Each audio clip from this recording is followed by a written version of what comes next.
वो लड़की अपनी सहेली के यहाँ पर जाती है और सहेली के भाई पर जब उसकी नज़र पड़ती है, उससे बातचीत करती है तो दोनों की प्रेम कहानी शुरू हो जाती है। और कुछ ही महीनों के बाद वो अपनी सहेली के भाई से लव मैरिज कर लेती है, शादी कर लेती है। और फिर शादी के बाद वो एक दिन अपनी बहन के घर पर जाती है और अपनी बहन के देवर पर उसकी नज़र पड़ती है और देवर के साथ उसकी प्रेम कहानी शुरू हो जाती है। अब देवर से भी वो शादी करने वाली थी, लेकिन उससे पहले ही वो कातिल बन जाती है और कत्ल करती है वो अपने पति का, जिससे उसने लव मैरिज की थी। और कत्ल इतने शातिराना तरीके से करती है क्या पुलिस 4 दिनों तक उसको पकड़ नहीं पाती और वो पुलिस के साथ थी।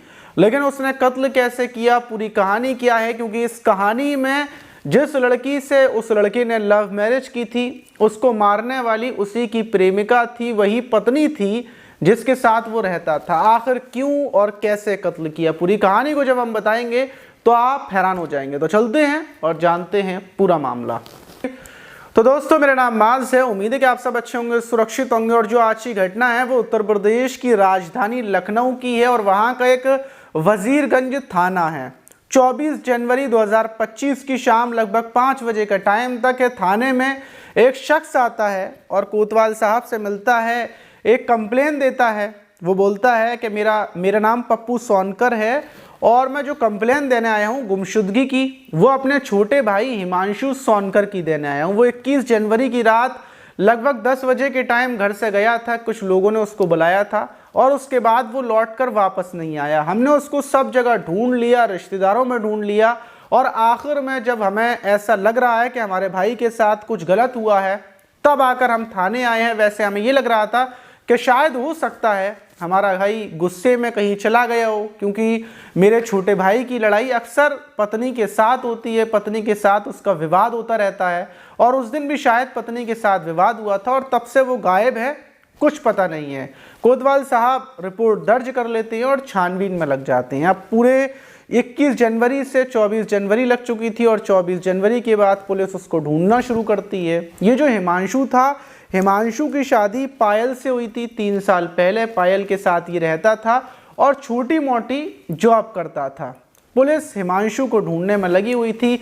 25 जनवरी लग जाती है, कुछ पता नहीं चलता और अचानक से 25 जनवरी की शाम पुलिस को पता चलता है कि जो हनुमत धाम है वहाँ पर एक बॉडी लाश तैरती हुई मिली है। बांध जो होता है ना, जो गाँव की तरफ खोला जाता है, वहाँ पर फंसी हुई है। पुलिस वजीरगंज थाने की पुलिस पहुंचती है, क्योंकि वजीरगंज थाने में ही ये हनुमत धाम पड़ता है। तो वहां पुलिस पहुंचती है, बॉडी को निकाला जाता है। बॉडी पूरे तरीके से फूल चुकी थी। वहीं गुमशुदगी की रिपोर्ट तो पहले से दर्ज थी हिमांशु सोनकर की। तो भाई को फ़ोन किया जाता है, बुलाया जाता है, फ़ोटो दिखाया जाता है। पप्पू सोनकर रोते हुए तड़पते हुए बोलता है कि ये तो मेरा भाई है, इसको किसने मार दिए, किसने ख़त्म कर दिए, किसी ने इसकी हत्या की है। पुलिस बताती है कि नदी में इसकी लाश मिली है और लाश देखकर लग रहा है कि अब 3-4 दिन पहले ये नदी में गिरा था या फिर किसी ने मारा हो। अब आकर लाश फूल कर बाहर आई है। फौरन पप्पू सोनकर कुछ लोगों के खिलाफ मुकदमा दर्ज करवाता है और शक जताता है कि जो हिमांशु सोनकर है उसकी पत्नी पायल है, उसके ऊपर भी शक है। हो सकता है उसी ने मेरे भाई का कत्ल करवाया हो, क्योंकि पति पत्नी में 3 सालों से बराबर विवाद चल रहा है, लड़ाई झगड़ा चल रहा है। शादी के बाद ये लोग खुश नहीं रहे हैं। अब पुलिस छानबीन में लगती है, पोस्टमार्टम के लिए बॉडी को भेज दिया जाता है। पुलिस का शक था कि हाँ ज़रूर ये कत्ल का मामला है। जब पुलिस छानबीन करती है और जो धाम था वहाँ के सीसीटीवी कैमरास चेक करती है 21 जनवरी के, तो रात लगभग 11 बजे के टाइम पर 2 लड़के धाम के बाहर भागते हुए दिखते हैं पुलिस को। और 3 जो हिमांशु था वो 2 लड़कों के साथ जाता हुआ दिखता है, लेकिन वापस 2 लड़के भागते हुए दिखते हैं। पुलिस उनकी शिनाख्त में लग जाती है। और दूसरी तरफ पुलिस का शक, जब 2 लोग दिखते हैं तो उसके बाद पुलिस का शक पायल पर जाता है और पायल की कॉल डिटेल्स निकाली जाती है। कॉल डिटेल्स जब निकाली जाती है तो उसमें एक नंबर मिलता है। नंबर था आयुष सोनकर का, जो पायल की बहन का देवर है और हिमांशु का भी दोस्त है।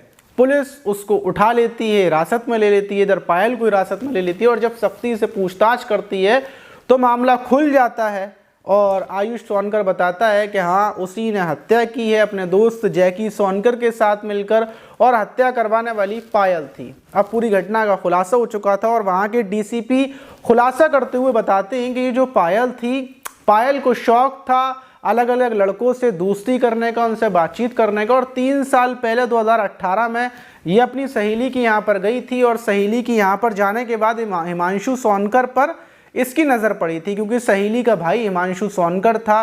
प्रेम कहानी कुछ ही महीने चलती है और ये पायल थी ये हिमांशु के साथ लव मैरिज कर लेती है। लव मैरिज के बाद ज़िंदगी ऐसे ही चलती है, लेकिन जो ये पायल थी इंस्टाग्राम पर लड़कों से बातचीत करती थी, इसी को लेकर हिमांशु से इसका विवाद होता था। और फिर दूसरी बात कि हिमांशु बेहद ज़्यादा गरीब था, पायल के शौक़ थे अलग अलग ख़रीदारी करना, मॉडल तरीके से रहना, कपड़े वगैरह पहनना। और 1.5 साल पहले ही इसको आयुष मिलता है जब ये अपनी बहन के यहाँ पर जाती है, और वहाँ पर क्योंकि जो इसकी बहन का देवर था वो आयुष था, तो आयुष के साथ इसकी दोस्ती होती है। आयुष अच्छा खासा पैसे वाला था, वो इसको अच्छे अच्छे सपने दिखाता है और बोलता है कि तुम कोर्स करो, एयर होस्टेस बनो। तुमने कहाँ शादी के बाद अपनी ज़िंदगी ख़राब कर ली है। और ये आयुष की बात मानकर एयर होस्टेस का कोर्स करती है। और दूसरी तरफ अपने पति से परेशान थी, आयुष के साथ रहना चाहती थी। अब आयुष भी इससे शादी करना चाहता था, आयुष इसके सारे खर्चे उठाता था और पूरे दिन ये आयुष के साथ बातचीत करती थी। सिलसिला यूं ही चल रहा था, अपने पति से ये दूरियां बना रही थी, पति से प्यार से बातचीत नहीं करती थी, और यही वजह थी कि दोनों के बीच अक्सर विवाद होता था। लेकिन हिमांशु को ये बात नहीं पता थी, विवाद बराबर चल रहा था। आज से 1 साल पहले ही पायल बताती है कि उसने हिमांशु को मारने की प्लानिंग की थी गोली से, लेकिन वो प्लानिंग कैंसिल हो गई। और अब आकर 2025 जब लगता है तो आयुष बोलता है कि मैं तुमसे शादी करना चाहता हूँ और मैं भी आयुष के साथ शादी करना चाहती थी, और इसीलिए हम लोग प्लानिंग करते हैं। क्या पहले तो मैंने दोस्ती करवा दी थी इसकी, क्या नाम है, आयुष की और हिमांशु की, अपने पति की, दोनों की दोस्ती थी। आयुष ने यहाँ तक कि मेरे पति को 20,000 रुपये उधार भी दिए थे। और अब आकर मैंने अपने पति को मारने की एकदम परफेक्ट प्लानिंग की थी। और प्लानिंग के तहत मैं अपने पति से बोलती हूँ कि देखो अपने दोस्त आयुष के पास चले जाओ, वो 4,000 रुपये देगा, उसको मेरी बहन ने 4,000 रुपये दिए हैं, वो 4,000 रुपये ले आओ और ख़र्च कर लेना, काम में आ जाएंगे। जब ये बात हिमांशु सुनता है तो वो खुश हो जाता है और रात 10 बजे 21 जनवरी को घर से निकलता है और आयुष के पास पहुंचता है। आयुष उसको 4,000 रुपये देता है और बोलता है कि आओ धाम में चलते हैं, थोड़े बहुत दीपक जला लेते हैं।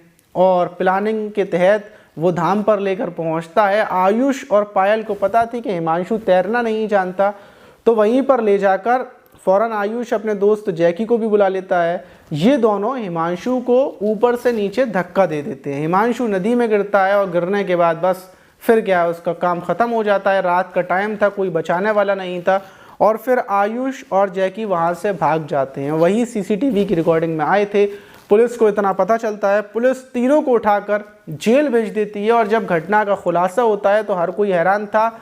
आप भी हैरान होंगे कि जिस लड़की ने जिस लड़के के साथ लव मैरिज की थी, लड़का तो वफादार था, उसने लड़की से लव मैरिज की, उसके साथ रह रहा था, लेकिन लड़की का दिल जब किसी और पर आ गया तो उसने अपने पति को, अपने प्रेमी को मौत के घाट उतार दिया। उसने 1 मिनट नहीं सोचा कि जो लड़का मुझसे इतना प्यार करता था, मेरे साथ रहता था, मेरे साथ खाता था, पूरे दिन रहता था, उसी लड़के को उसने मौत के घाट उतरवा दिया, सिर्फ अपनी तमन्नाओं के लिए, अपनी ख्वाहिशों के लिए।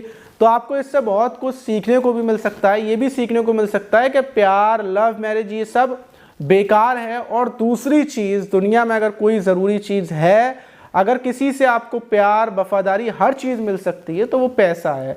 अगर हिमांशु के पास पैसा होता तो शायद ये जो पायल है ये आयुष के पास नहीं जाती। हिमांशु गरीब था, इस वजह से उसने उसको छोड़ा, दूसरी तरफ गई और फिर अपने पति को भी मौत के घाट उतार दिया। आप इस घटना पर क्या बोलना चाहेंगे?